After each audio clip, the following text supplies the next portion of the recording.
النهارده حابب أتكلم في موضوع مهم جدًا، موضوع حلقة أرب جدًا. النهارده الحلقة كانت جميلة جدًا، من أول الحلقة لآخر الحلقة بجد. كان في واحد كان طالع يتريق على الشعب المصري اللي هو ما عندوش موهبة أو بيروح يضحك الجمهور عليه. لأ، ال مصر ولادة ومصر فيها ناس كتير جدًا. النهارده الموهبة اللي أبهرت الناس كلها أبانوب، اللي كان بيتكلم 3 أصوات وبُقّه ما بيتحركش. أبانوب أنت أبهرت الجميع وعرّفت إن مصر فيها مواهب كتير جدًا. أنت بجد يترفع لك القبعة، أنت موهبة ناجحة وإن شاء الله الموسم ده بتاعك أنت.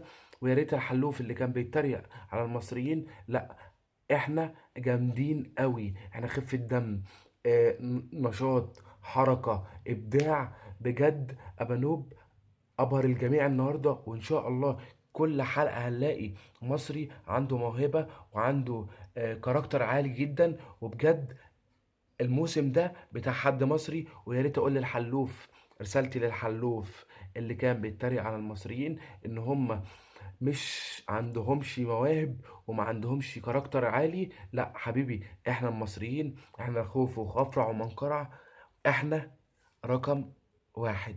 شكرا. ورسالتي للحلوف، بلاش يا حلوف تتكلم على أسيادك. شكرا.